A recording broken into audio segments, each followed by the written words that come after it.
Bonjour à tous et bienvenue dans ce nouveau webinaire. Alors, je vais commencer par une petite introduction. Mon nom, c'est Pierrick et je travaille en tant que Technical Evangelist chez Bonitasoft. Alors, mon job consiste à faciliter l'adoption de la plateforme Bonita. Je suis donc très actif sur les communautés et fais beaucoup de veille technologique dans le but d'identifier et de développer des approches innovantes. Donc, en ce moment, on travaille énormément sur la technologie blockchain, sur le RPA et aussi tout ce qui est signature digitale, par exemple. Donc, vous en avez peut-être déjà entendu parler dans vos projets BPM. Avant ça, j'ai aussi travaillé pour Bonita, mais cette fois-ci en tant que consultant technique. Donc j'ai pas mal d'expérience dans tout ce qui concerne le pilotage de projets de type Bonita. Donc si vous avez des questions là-dessus, je pourrais bien évidemment y répondre aussi. Alors aujourd'hui, je suis content de vous présenter cette session qui s'intitule Adaptive Case Management avec Bonita. Ce sujet a été sélectionné suite à de très nombreux retours de nos partenaires, mais aussi de nos clients et de nos prospects. Ces personnes ressentaient vraiment le besoin de pouvoir adresser ce thème en particulier et s'interroger aussi sur les capacités du coup, de la plateforme Bonita à répondre à ce type de besoin. Ce type de besoin qui paraît contraire au BPM a priori. Si vous avez commencé à vous renseigner là-dessus, vous avez peut-être ce ressenti.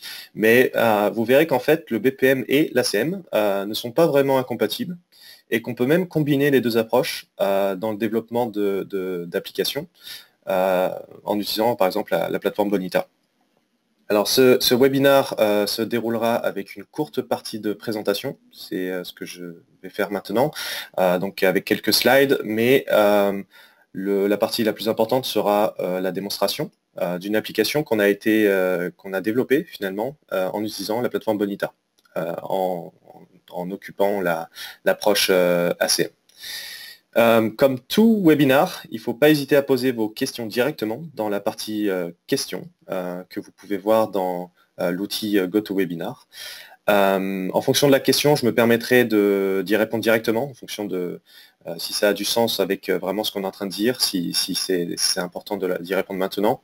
Mais sachez qu'il y a aussi du temps dédié à la fin de la session. Donc si je ne réponds pas à votre question directement, je le ferai à la fin sans souci. Allez, sans plus attendre, on va commencer par la courte partie théorique. Alors, déjà, peut-être un petit rappel de ce que c'est que l'ACM. Alors, l'ACM, c'est une méthode de travail qui permet de traiter des dossiers, ce qu'on appelle aussi des cas.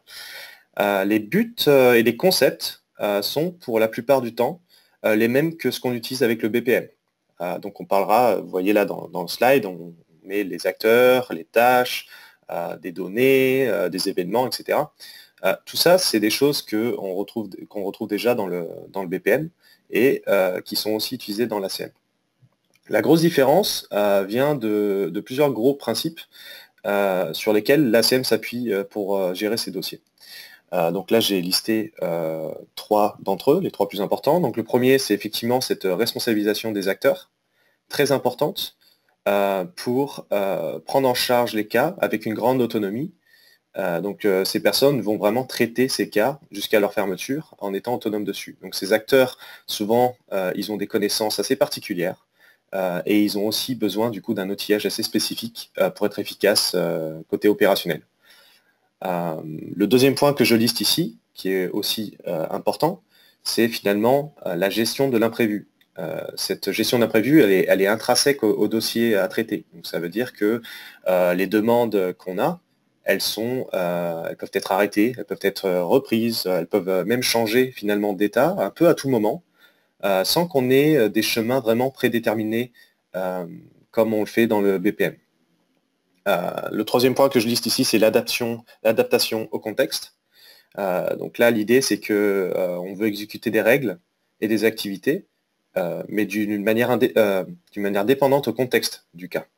Donc c'est aussi très important de pouvoir changer ces règles, d'être très flexible, et même de changer les règles à la volée. Donc ça, c'est quelque chose qui est compliqué avec du BPM pur, mais qui est très important avec de l'ACM. Donc en gros, il n'y a pas vraiment de chemin prédéterminé en ACM. C'est toujours le cas dans le BPM, mais pas l'ACM. Dans l'ACM, par exemple, un acteur pourra décider de lancer certaines tâches à n'importe quel moment pendant l'exécution d'un cas. Donc c'est quelque chose qui est impensable dans l'approche pure BPM. Le ACM est donc très utile pour certains cas d'utilisation, surtout ceux qui ont un but métier très précis et qui sont basés sur des actions souvent très claires, mais qui ont une organisation assez compliquée, voire impossible à prévoir à l'avance. Donc des exemples de ça, ça va être l'investigation d'un problème, un audit, une prise de décision assez basée sur des informations qu'il faut récupérer, ce genre de choses. Alors là, je vous ai mis un autre slide qui peut être intéressant pour vous de regarder et de comprendre. L'idée, c'est vraiment d'essayer de faire le parallèle entre les deux approches. Et pour ça, je pense que cette slide le montre assez bien.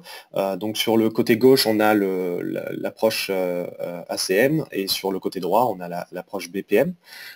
Donc là, ce qu'on dit, c'est que pour l'ACM, c'est effectivement data-centrique et pour le BPM, c'est process-centrique. Donc si j'essaie d'expliquer ça, avec le BPM, c'est plutôt le processus finalement qui pilote la donnée. Donc c'est pour ça que le process est au milieu et la donnée est plutôt autour. L'idée étant de définir les chemins à l'avance dans le processus. Donc on détermine vraiment les étapes clés où la donnée peut être et doit être modifiée finalement. Avec le ACM, donc partie gauche, c'est pas tout à fait pareil et c'est en fait complètement l'inverse. Ce qu'on a au centre, c'est la donnée plutôt que les process, et c'est les process qui vont englober cette donnée sans pour autant être le centre de l'exécution. Donc on va avoir des process qui vont venir de façon ad hoc modifier la donnée, et ce, en fonction du contexte contenu dans cette donnée même. Du coup, du côté de la logique métier, on se retrouve avec deux approches bien distinctes. Mais ces approches utilisent les mêmes ressources principales. On a des processus, on a des données, comme on le voit ici, mais comme j'ai dit tout à l'heure, on a des acteurs, on a une interface utilisateur, on a besoin d'optimiser, ce genre de choses. Donc c'est vraiment des choses qui sont communes aux deux approches. Alors concrètement, il n'y a pas vraiment de meilleure approche entre BPM et ACM. Le choix doit vraiment se faire en fonction de ce que l'on recherche dans la solution à mettre en place. Donc si on prend le BPM, ça sera plus pour garantir une standardisation. Donc on utilisera des règles business qui seront exécutées d'une manière déterministique pour le faire. Et on aura aussi l'occasion d'avoir un suivi rigoureux de ces règles qui ont été mises en place. Côté ACM, en fait, on est beaucoup plus dans la flexibilité. Et par contre, ça devient plus compliqué de garantir que certaines règles soient faites comme on pourrait le faire dans le BPM. Donc il y a vraiment deux approches, mais finalement, si on y réfléchit bien, le BPM, c'est le côté rigoureux et l'ACM, c'est le côté flexible. Une plateforme comme de BPM ou une plateforme d'ACM n'a peut-être pas vraiment de sens de prendre seulement partie d'une seule approche, parce que finalement dans notre business on va avoir des cas qui vont être spécifiques et bien précis au BPM, d'autres qui vont être beaucoup plus précis avec le flexible avec le ACM, et puis finalement on peut avoir des cas complètement hybrides finalement qui auront peut-être une petite partie BPM, une petite partie ACM en fonction des parties du process. Donc c'est des choses qu'on a essayé de regarder à Bonita, et on s'est rendu compte finalement que la meilleure approche était de pouvoir faire un peu des deux. Et c'est ce qu'on fait dans cette démonstration. C'est ce que je vais discuter dans la démonstration par la suite.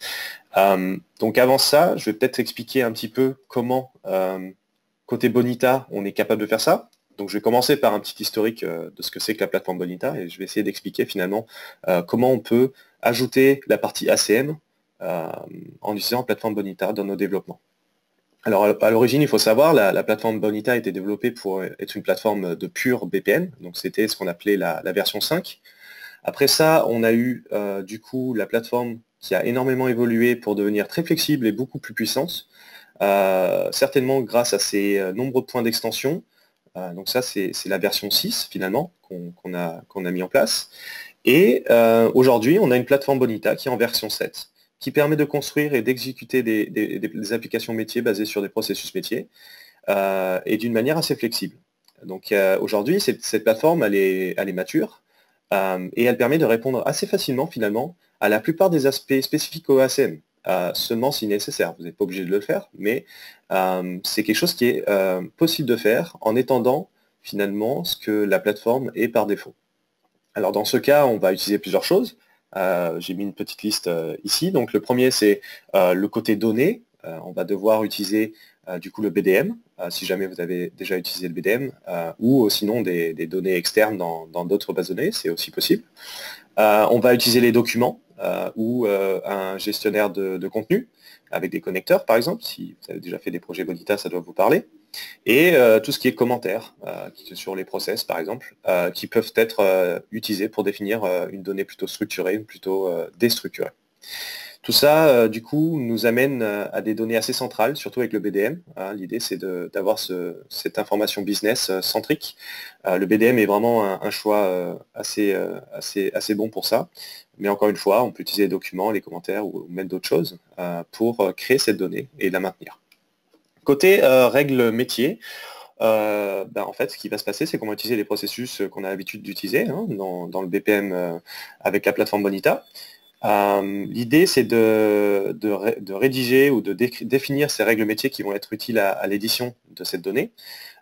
Aujourd'hui, on est capable de le faire avec la notation BPMN en version 2.0 grâce à la plateforme Bonita. Et on peut les construire, vous le verrez, d'une manière plus ou moins structurée. Donc le structuré sera vraiment de suivre ce qui se passe dans le BPMN. Déstructuré, vous verrez qu'on peut utiliser certaines techniques pour finalement avoir un process qui est plus flexible et qui est beaucoup plus déstructuré et du coup qui répond beaucoup mieux à l'approche ACM. Côté acteur, finalement on utilise à peu près la même chose qu'avant. Donc Bonita, la plateforme Bonita permet d'avoir des acteurs, des filtres, même des profils avec un vrai côté dynamique. Donc là, il n'y a rien à faire. On réutilise exactement ce qu'on avait auparavant. Du côté de l'interface utilisateur, donc il faudrait avoir une application assez générique. Pour ça, on utilise finalement une living application. C'est exactement ce pourquoi Bonita est fait au départ. C'est d'avoir cette application qu'on peut définir aussi bien au niveau du process, mais aussi au niveau de l'interface utilisateur. Donc là, on va utiliser exactement les mêmes choses. Ce qu'on va faire, c'est qu'on va baser ce développement sur un tableau de bord principalement, qui va donner accès aux tâches en fonction du contexte et des dossiers en cours et avec les règles qui sont données. De la même manière, finalement, que Bonita propose une application générique basée sur l'approche du BPM, c'est ce que vous avez par défaut avec le portail. En fait, il est tout à fait possible de créer une application aussi générique basée sur l'approche du ACM. Donc c'est ce qu'on a fait dans la démonstration que je vais vous montrer. Et il y a un autre point que je n'ai pas listé ici, qui est aussi important, c'est l'édition des règles métiers à la volée. Donc, comme on l'a dit, il faut pouvoir changer et avoir cette flexibilité au niveau des règles métiers. Donc, Bonita est capable de faire tout ça en changeant les acteurs, les expressions avec le Groovy, changer aussi les mappings entre les différentes pages, etc., ou les formulaires dans les process. Donc, tout ça, c'est des choses qu'on est capable de faire avec la plateforme Bonita et qui sont très importantes pour l'approche ACM. Alors cette approche, elle permet de recouper le meilleur des deux mondes finalement, le BPM et l'ACM. Et on peut utiliser la plateforme Bonita pour faire ça d'une manière simple et aussi native. J'ai pas dit que on faisait des choses qui n'existaient pas. Vraiment, on réutilise ce qui existe dans la plateforme Bonita et on va voir dans l'exemple et comment il est possible de développer ces choses-là dans la démonstration. Alors pour mieux vous faire comprendre, je vais passer à une démonstration. Cette démonstration, c'est la démonstration d'une application que nous avons développée pour illustrer justement ce type d'approche. Ça sera pour vous l'occasion de mieux comprendre finalement ce qu'on est capable de faire au niveau utilisateur et aussi de voir comment tout ça est géré niveau développement. Du coup, pour illustrer tout ça, on a utilisé un cas d'usage qui s'appelle litige sur un achat en ligne. On a utilisé on a choisi ce cas d'utilisation finalement parce que c'est un parfait exemple du type de cas où le ACM est efficace. On a du coup une gestion de cas qui sont semi-structurés, voire impossibles à automatiser parce que c'est impossible à prévoir à l'avance, ce genre de choses. Donc on a vraiment un besoin de flexibilité au niveau de l'exécution, au niveau de l'investigation de ces litiges. Donc c'est ce qu'on va faire maintenant. Avant d'aller vraiment dans la démonstration, je vais peut-être quand même vous expliquer un petit peu le cas d'usage qu'on va décrire pendant la démonstration. Donc ce qui va se passer, c'est que finalement, un client quelconque d'une banque va nous appeler, nous, la banque, parce qu'une transaction frauduleuse a été faite sur son compte, donc sur sa carte de crédit par exemple.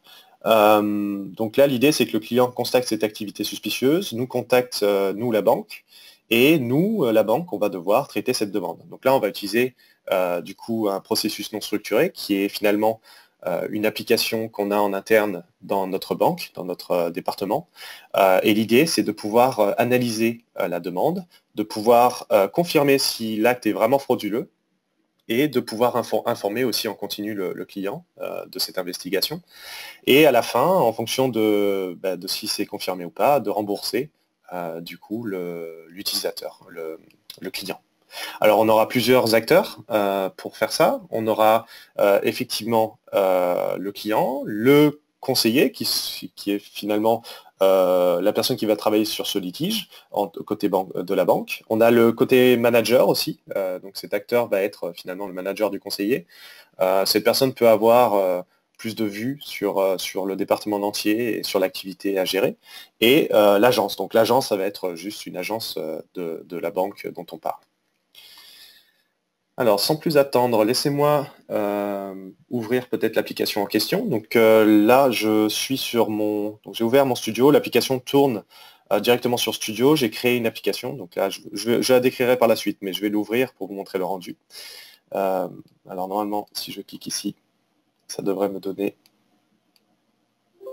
un déploiement. Donc, je vais redéployer l'application et faire une démonstration de tout ça juste après. Alors, il faut attendre un petit peu, ça déploie tout. Alors, je vais l'ouvrir dans le browser. Donc là, ça ouvre Chrome. Vous voyez que j'ai mon application qui s'ouvre. Donc, je suis connecté en tant que Walter Pates, qui est un conseiller. Je suis la banque Bonita. Et cet outil, encore une fois, est l'outil qui est utilisé par les conseillers pour gérer les litiges au niveau des transactions quand elles sont potentiellement frauduleuses. Donc, ce qui va se passer là, c'est que nous sommes la banque, un client nous appelle, et à cause d'une transaction frauduleuse. Donc en tant que conseiller, on a accès à cet outil et on veut créer du coup le cas de litige. Donc pour ça, il faut retrouver l'acompte déjà de notre client. Donc pour ça, en fait, on a le client au téléphone, donc on sait que son compte finit en 1, 2, 3, 4. L'idée, c'est on peut retrouver notre compte de client et avoir accès aux transactions qui ont été faites sur ce compte. Donc là, typiquement, on a quelque chose qui a été fait en mai, le 4, et c'était dans le magasin Carrefour. Et effectivement, la somme, c'était 125 €. C'est la transaction que notre client est en train de nous dire qu'elle est frauduleuse. Donc, on va créer un nouveau cas de litige. Donc, encore une fois, en tant que conseiller, je vais rentrer peut-être plus d'informations sur le type de contrat que ce client a. L'idée ici, c'est de dire, bon, ben voilà, c'était effectivement en utilisant la credit card avec ce numéro. Et là, on va créer un new case. Ce qu'on appelle un new case ici, c'est un nouveau dossier, un nouveau cas dans l'approche ACM. Donc là, ce nouveau cas devrait apparaître ici. C'est l'existence, c'était parce j'ai fait quelques tests avant. Mais en gros, maintenant, on a ce cas qui a été créé. Vous voyez que du coup, dans la liste, on peut voir tous les cas qu'on a. Ici, dans ce cas en particulier qu'on vient de créer, il y a 4 activités accessibles ou qui sont pending, on va dire. Pour avoir plus d'informations sur ce cas, en tant que conseiller, je peux aller voir ce qui s'y passe. Donc là, je vais cliquer sur ce bouton. Et ça me redirige vers l'information globale de ce cas. Donc là, vous voyez qu'il y a pas mal d'informations. La première chose, du coup, c'est l'information sur le client. Donc là, c'est François, il a un téléphone qui est celui-ci, et il a un acompte comme ça. On a plusieurs choses en bas. On a l'historique finalement de ce qui s'est passé dans ce dossier. On a les commentaires, si jamais des commentaires ont été donnés pendant cette investigation. Et on a l'ensemble des documents qui ont été peut-être donnés pendant cette investigation aussi. Au centre, et le plus important finalement, c'est toutes les activités qui sont accessibles. Donc vous voyez que quand elles sont accessibles, il y en a 4 ici, on peut cliquer dessus, il y a un lien. D'autres ne sont pas cliquables, et c'est parce que ces activités, en fonction du contexte actuel du cas, on va avoir accès ou pas à certaines tâches, à certaines activités. Donc là, par exemple, on ne peut pas rembourser le customer. Pourquoi? Parce que en fait, on n'a même pas commencé l'investigation de la transaction. Donc, on va devoir faire cette investigation et par la suite, on pourra peut-être rembourser le client si on a confirmé que c'était bien une fraude. Donc là, vous voyez aussi que on a du coup ces statuts dans cette colonne par tâche. Donc là, le remboursement du client n'est pas accessible, mais l'investigation est aussi obligatoire. C'est-à-dire que tant qu'on n'a pas commencé l'investigation, on ne peut pas vraiment clôturer le dossier. C'est pas tout à fait vrai ce que je vous dis parce que en fait il y a aussi la possibilité de clôturer à tout moment parce que ce qu'on a dit c'est que les acteurs sont responsabilisés. Ici c'est le cas. On a finalement un conseiller qui peut recevoir un coup de téléphone par exemple d'un client et ce client va lui dire bah écoutez en fait je me suis rendu compte que c'était ma femme qui avait payé quelque chose effectivement donc cette carte c'était pas une transaction frauduleuse. Et à ce moment-là, du coup, le conseiller va pouvoir prendre la décision de clôturer tout ça. Chose qui est presque pas impensable, c'est possible, hein, mais qui est beaucoup plus compliqué à gérer avec du BPM, parce qu'on doit prédéfinir tous les chemins vers la clôture du cas quand on définit avec du BPM pur. Donc ici, on est capable de clôturer directement le cas à tout moment. Bah, écoutez, donc on a ce cas maintenant. Bon, on va essayer de faire comme si le conseiller allait travailler dessus. Donc la première chose qu'on peut avoir envie de faire, c'est d'appeler le client pour avoir plus d'informations. Donc là, effectivement, on a 3 tâches qui sont accessibles et qui sont optionnelles. Donc on a l'appel au client, l'ajout de documents et des commentaires. Donc on va faire peut-être chacune d'entre elles. Donc on va commencer par un appel le client. Alors vous voyez qu'à chaque fois qu'on clique sur une activité, on va avoir accès à un formulaire qui va nous retracer toutes les informations utiles. Et du coup, pour chacun d'entre eux, vous verrez que les formulaires sont très simples, c'est souvent juste un commentaire, mais l'idée c'est qu'on peut avoir des trucs bien plus compliqués sur ces formulaires qui sont spécifiques finalement aux activités. Donc là, le call customer, c'était, en fait, il n'a pas répondu. Donc on peut dire pas de réponse. Et on peut sauvegarder, et c'est les notes finalement de notre appel. Donc là, on a fait notre appel. Qu'est-ce qu'on peut voir du coup de différent? Pas grand-chose. On a toujours 4 activités ici. Et on peut toujours appeler notre client, encore une fois, toujours optionnel. La vraie différence, elle vient ici, dans l'historique. On voit qu'on a fait effectivement cette action. Donc là, on va voir l'ordre, dans un ordre chronologique, on va voir toutes les actions qui ont été faites spécifiques à ce cas. C'est ce qu'on appelle un peu le process fantôme en fait. Hein. Dans la CM, ça va être le process va se dérouler ou on va commencer à comprendre le process en fonction du déroulement des opérations. Donc c'est ce qu'on voit ici. Là, c'est la première étape, mais après ça, on ne sait pas en fait hein, si ça va être un ajout de document, un ajout de commentaire. Il n'y a aucun moyen vraiment à ce moment-là de savoir exactement ce qui va se passer par la suite. Et du coup, c'est pour ça qu'on appelle ce process fantôme, c'est qu'on va avoir ce déroulement qui va se créer au fur et à mesure. Donc là, on a fait un appel client. On pourrait aussi avoir envie d'ajouter un commentaire. Donc là, on va avoir, voilà, toujours pareil, hein, un formulaire spécifique pour cet ajout de commentaire. Ici, je vais dire que il manque peut-être que la carte d'identité est expirée. Donc ça, c'est quelque chose qui n'est pas habituel, mais il faut bien gérer le cas. Donc il y a un commentaire à mettre sur ce dossier qui peut être utile pour nos collègues. Donc là, voilà, toujours pareil, hein, dans l'historique, on voit que quelque chose a été fait. Dans les commentaires, maintenant qu'on a ajouté des commentaires, on voit effectivement que des choses se sont passées et on peut retracer tout ce qui s'est passé chronologiquement aussi. Encore une fois, on peut voir qui a fait quoi et à quel moment. Donc c'est ça que c'est intéressant. Troisième tâche optionnelle, c'est l'ajout de documents. Donc là, ce qu'on peut faire, c'est ajouter un document. Dans ce type d'investigation, ce qui va potentiellement arriver, c'est qu'on va devoir prouver que quelque chose s'est passé ou pas. Et peut-être que on va avoir à ajouter des documents pour prouver. Alors là, j'ai pris un exemple d'avoir un reçu. Donc là, je vais directement en tant que banque, ajouter un reçu qui a été peut-être pris du magasin ou des choses comme ça, et je vais le soumettre. Donc ce document maintenant fait partie du dossier. Pareil, hein, on voit dans l'historique que ce document a été ajouté. On voit aussi que maintenant, dans la partie document, on est capable de voir ce document. Donc là, il n'y en a qu'un seul, mais on peut le télécharger et on peut même du coup avoir une vision de ce qui a été téléchargé. Donc là, s'il y en avait une carte d'identité ou un reçu, ben, on pourrait le voir directement d'ici. Donc ça, c'est pour les parties optionnelles. Donc vous voyez, l'acteur peut changer. Hein. Si j'ai envie de rajouter un autre commentaire, je peux, etc. Après, concernant, on va dire, le flow plus logique, ça va être du coup, de faire l'investigation. Donc le conseiller, qu'est-ce qu'il va faire? Il va peut-être commencer l'investigation et se rendre compte qu'il faut appeler le magasin pour avoir plus d'informations. Donc ce qu'on peut faire, c'est créer une activité ad hoc, ce qu'on appelle une activité ad hoc. Donc là, si je dois appeler le magasin, je vais créer ma propre tâche, en fait, appeler le magasin. Et cette tâche, en fait, c'est quelque chose qui n'est pas habituel dans le process, qui n'est pas prédéterminé, mais finalement, en tant que conseiller, j'ai la flexibilité, j'ai la connaissance et je sais qu'il faut appeler ce magasin pour avoir plus d'informations en fonction, je ne sais pas, de l'appel avec le client qu'on a eu auparavant. C'est important qu'on ait les deux points de vue.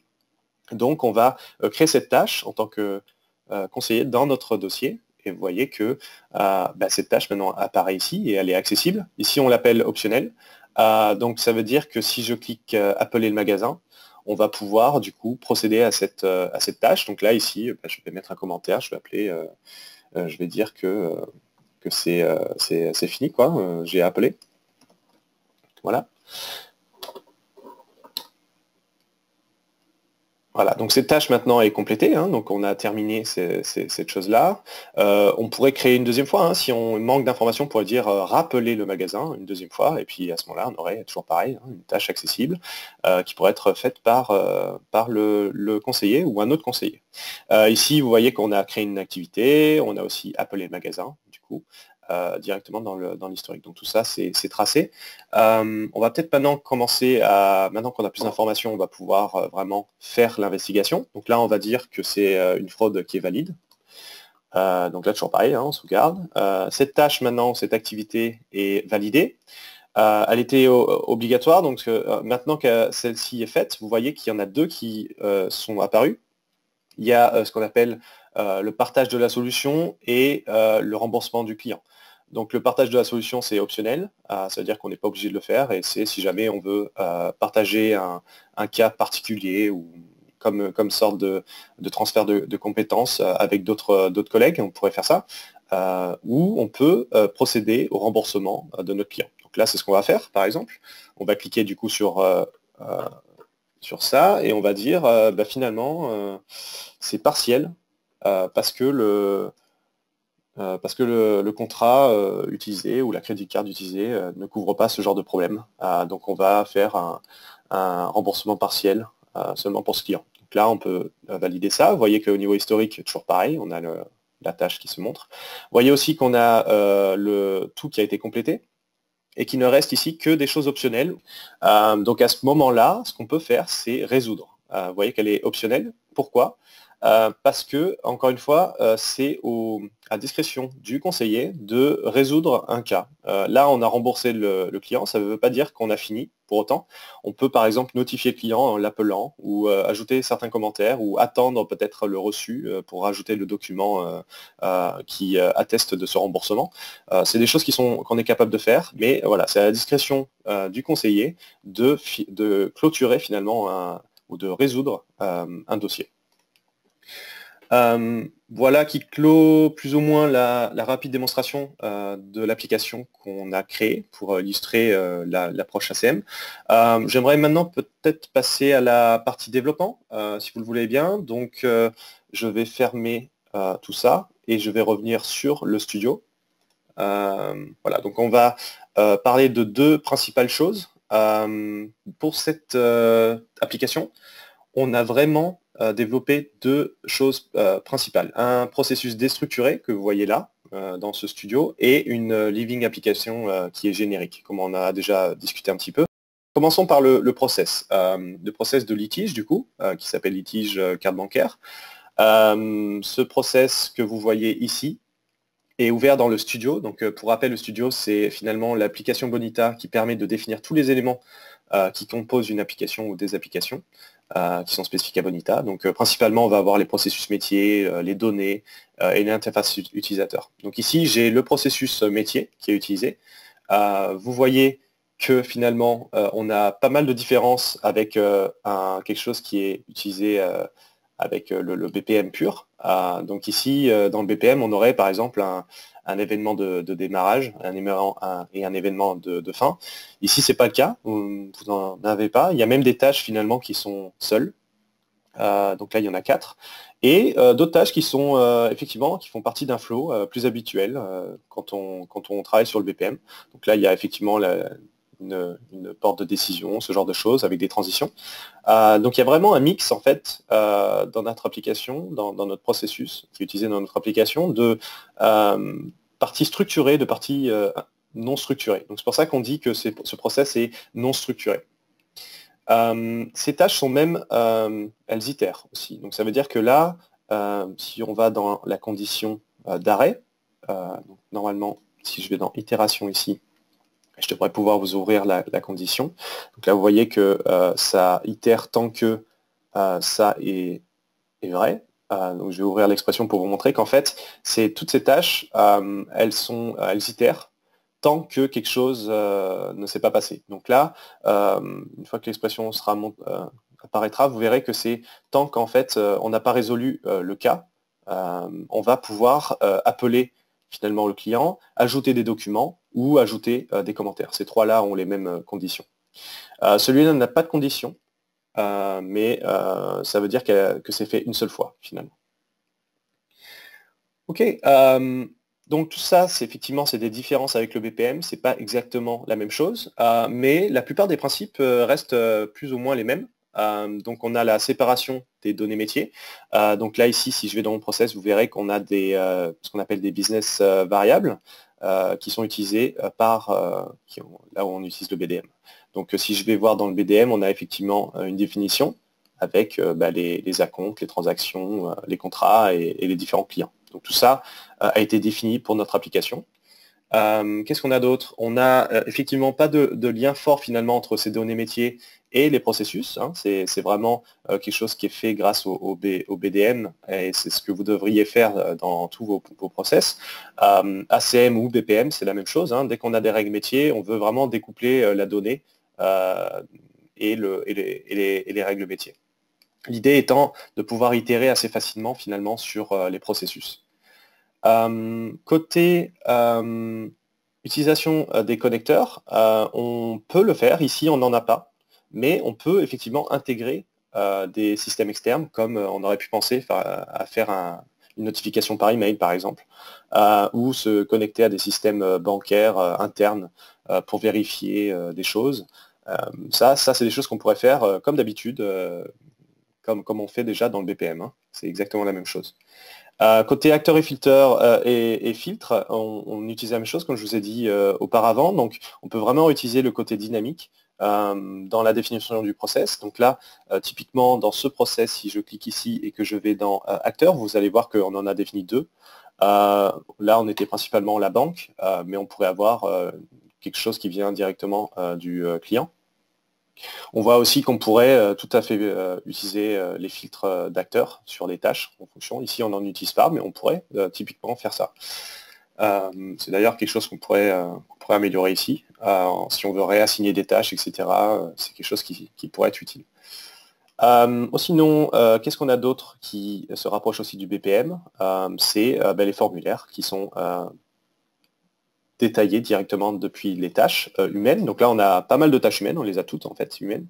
Et vous allez voir que si je vais dans l'exécution, dans le formulaire d'exécution, on a du coup un formulaire qui a été créé avec l'UI Designer. Pour chacun d'entre eux, on va avoir notre propre formulaire. Donc c'est ce qu'on a fait ici. Donc là, c'est vraiment la même chose que d'habitude. Hein. On va créer nos formulaires spécifiques à une tâche ou à une activité. Et cette activité, pour pouvoir avoir un formulaire, elle doit être de type humaine. Pardon, je me suis cliqué au mauvais endroit. Voilà, je reviens sur le studio. Ce qui est important peut-être de voir, c'est que côté données, on utilise le BDM, mais qu'on peut aussi utiliser d'autres choses, hein. On pourrait utiliser une base de données externe avec d'autres connecteurs, ou on pourrait aussi utiliser un gestionnaire de contenu. Ici, on utilise par exemple les documents directement dans Bonita. Donc là, si je vais dans mon process, vous voyez que j'ai effectivement les documents qui sont sauvegardés directement dans le process, mais ça pourrait être complètement découplé avec un gestionnaire de contenu, une GED, quelque chose comme ça. Tout ça est faisable, mais là, pour question de simplicité, on a utilisé les documents Bonita. La seule vraie particularité au niveau des données, c'est qu'on a une variable, je ne sais pas si vous avez remarqué, qui est spécifique à certaines tâches. Donc là, par exemple, pour l'appel du client, on a une variable locale qui s'appelle activity state, et on voit que, peut-être que vous reconnaissez le nom de ce type de tâches qu'on a. Donc on a des tâches optionnelles, etc. Ici, on peut finalement définir l'état dans lequel cette tâche est ou devrait être. Donc ici, on dit qu'elle est optionnelle ou ponctuelle. Ici, on peut dire, par exemple, qu'elle est complètement dynamique. Donc dans le partage de la solution, cette tâche n'apparaît qu'une seule fois, et en fait, elle doit apparaître avec une certaine condition. Donc là, on va pouvoir déterminer si cette tâche est accessible ou pas, en fonction de l'activité qui s'est déroulée sur le case jusqu'à présent. Donc là, ce qui se passe, c'est que si je regarde l'expression, l'idée c'est qu'on utilise les API Bonita pour regarder si cette tâche en particulier dans le dossier a été faite, donc l'investigation de la transaction a été faite. Si c'est le cas, alors notre tâche va avoir un statut optionnel.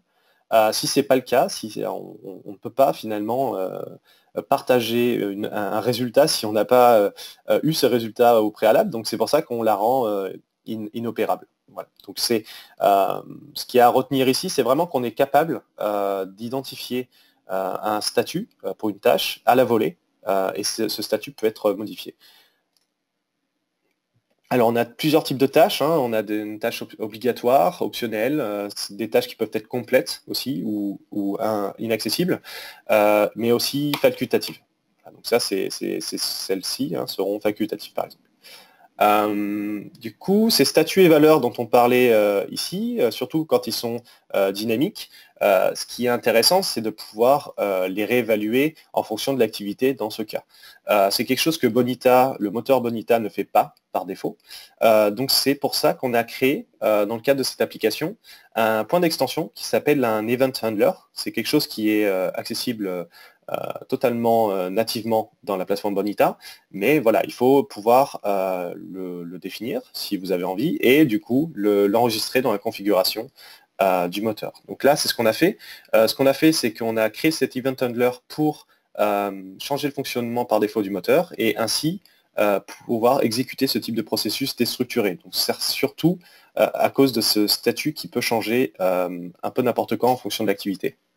Donc l'idée, c'est que on peut créer notre propre, ou votre propre, vous pouvez même créer votre propre Event Handler, votre propre version de cet Event Handler. Nous, on en a créé un, assez simple, parce qu'on avait besoin de tourner de cette manière-là, mais vous pourrez créer votre propre Event Handler et du coup avoir le même type de comportement, ou même changer le comportement si cette variable ne vous plaît pas, vous pouvez le faire d'une autre manière.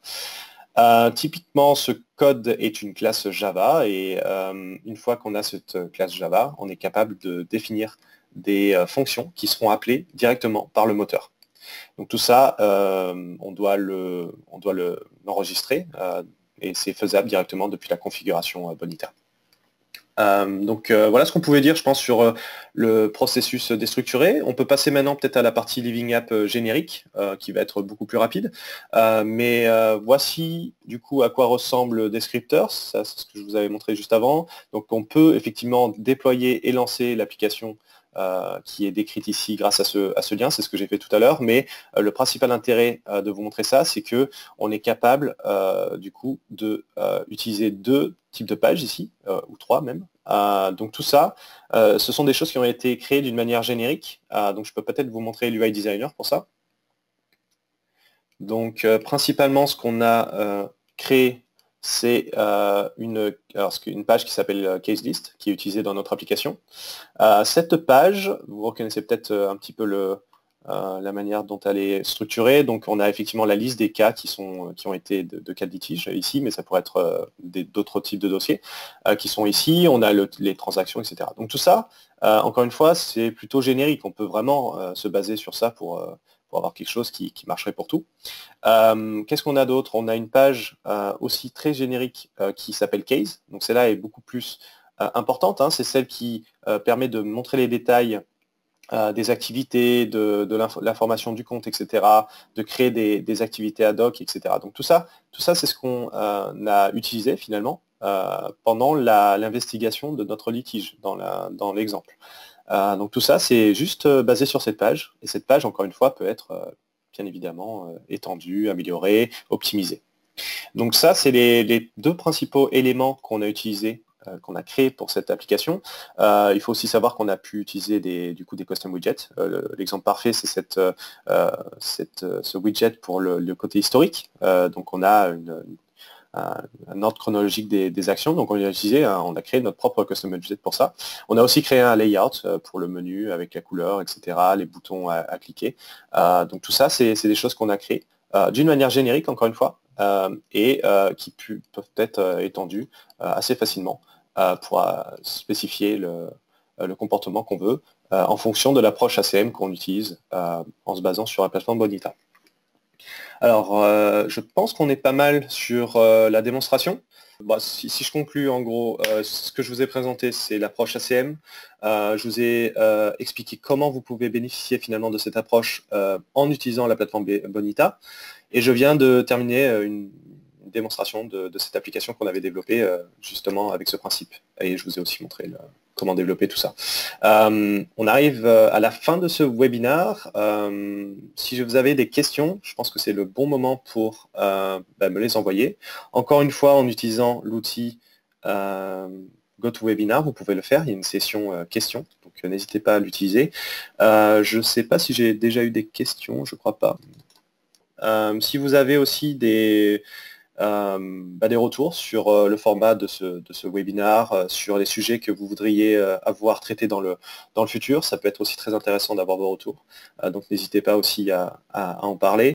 Alors j'ai une question de Walter qui demande comment sont modélisées les activités ad hoc. Alors, si je reprends, je vais peut-être pas rentrer dans tous les détails de comment on a développé, mais ce qu'on fait avec Bonita au jour d'aujourd'hui, c'est d'avoir des tâches qui sont créées à la volée grâce aux API. Donc cette create activity qu'on voit dans l'application permet de créer en fait une tâche associée à ce process qui est récupérable via des API Bonita de base. Donc l'idée, c'est vraiment de créer une instance de tâche qui peut être retrouvable directement avec les API. Donc le fait de pouvoir créer des tâches à la volée, c'est qu'on va pouvoir aussi du coup définir son nom et certains paramètres de cette tâche. Donc c'est ce qu'on fait actuellement. J'ai aussi une question de Pascal qui dit combien de temps faut-il pour développer ce type d'application? Alors nous, on a utilisé l'expertise Bonita, bien évidemment, en interne, donc ça dépend certainement de votre compréhension de Bonita et des différents points d'extension. Une application comme ça, je pense qu'on l'a, c'est pas moi qui ai fait tout, donc je ne peux pas vraiment vous dire très clairement, mais je dirais maximum quelques jours. La vraie différence, ça va être est-ce que vous avez déjà de l'expérience dans cette partie Event Handler ou d'autres points d'extension finalement qui seront à utiliser. Comme je vous l'ai dit, hein, la plateforme en fait par défaut fait du BPMN. Elle n'est pas faite pour l'ACM. En tout cas, on ne supporte pas complètement l'ACM. Donc ça veut dire que là, ce qu'on a, c'est une approche qui est plus adaptive, qui s'adapte finalement, comme une extension finalement de notre moteur. Pour ça, on n'a pas besoin de grand-chose, hein, parce que Bonita prévoit déjà ces points d'extension qui sont utilisables. Mais la vraie question, c'est combien d'expérience vous avez dans ce type finalement d'extension, de développement d'extension. Un event handler, c'est pas très compliqué à faire, hein, c'est juste du Java, mais il faut bien comprendre le principe et bien avoir l'idée en tête du comportement à obtenir et qu'est-ce qui est possible de faire avec les différents événements, par exemple, auxquels vous pouvez souscrire dans le moteur. Alors j'ai une autre question qui demande, Saïf qui demande s'il est possible de connecter avec un external system. Donc c'est Alfresco dans ce cas-là. Alors oui, bien sûr, hein, là le webinar c'est vraiment basé sur l'approche ACM qu'on utilise avec Bonita, mais dans le BPM, même en général, hein, avec du pur BPM, sans même aller dans l'ACM, on peut utiliser ce qu'on appelle des connecteurs sous Bonita. Donc là, quand on est dans une tâche, on peut aller exécuter ce qu'on appelle des connecteurs. Donc ici, peut-être je vais vous montrer, on a des connecteurs par défaut qui sont donnés par Bonita. Donc on peut avoir accès à des content management systems. Donc on peut avoir effectivement Alfresco et se connecter directement avec Alfresco en tant que système externe. Vous pouvez aussi créer vos propres connecteurs, pardon. Donc s'il est possible de rendre ces connecteurs plus flexibles ou plus complets si vous avez des besoins plus spécifiques. À partir du moment où vous avez des API, en fait, finalement, vous pouvez écrire ce type de connecteur depuis le studio. Alors, je regarde un peu les questions. La suivante, c'est y a-t-il des API REST pour faire mon IHM? Alors oui, nous avons effectivement une API REST côté Bonita. On a deux types d'API principales. Donc la première c'est avec du Java, parce que notre moteur est basé sur Java. Donc c'est vraiment l'API la plus complète. Côté REST API, on a aussi du coup une possibilité d'utiliser des endpoints REST. Tout ça est décrit directement dans la partie documentation de notre site internet. Si vous voulez aller voir, cherchez REST ou Java API ou Engine API, vous allez trouver toute la documentation associée à tous ces API. Alors j'ai une prochaine question sur le rôle de la DSI. Alors je ne saurais pas vous dire, je pense pas que ce soit vraiment spécifique à la CM ici.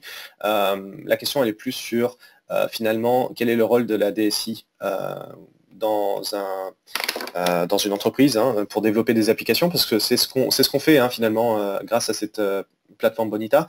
On est capable de créer des applications. Donc on crée des applications basées sur les processus et on essaye effectivement de mettre à la même table beaucoup de types de personnes, donc des managers qui vont définir des règles métiers, des personnes qui sont peut-être plus orientées interface graphique avec ce qu'on appelle l'UI designer, et la partie plus donnée aussi avec la partie base de données. Donc toutes ces parties techniques mais aussi managériales, à un moment donné vont se retrouver ensemble et doivent discuter pour faire le design de ces applications. Donc Bonita en fait, en tout cas c'est notre concept, le concept du BPM en général, c'est de vraiment mettre sur la même table tout le monde, et de discuter de l'application et de faire d'une manière très collaborative grâce à des éléments assez graphiques. Donc là, la DSI, par exemple, sera peut-être plus côté développement, mais le côté développement peut être fait directement du studio, de la même manière qu'un manager peut comprendre ce qui se passe côté métier grâce aux règles qui sont définies dans un processus. Donc là, ce que je dis, c'est vraiment BPM et ACM, c'est vraiment pas spécifique à ce qu'on discute aujourd'hui. Ça, c'est quelque chose qui est fait pour la plupart des projets. Donc la DSI, souvent, est là pour faire les développements ou pour donner l'expertise technique et les déploiements. Donc l'administration, la maintenance de tout ce qui a été développé au niveau de l'application. Donc tout ce qui est technique, finalement. Mais il faut savoir que la DSI ne définira certainement pas les cas métiers. Et donc la DSI va énormément discuter avec les personnes qui vont faire l'analyse en fait du besoin.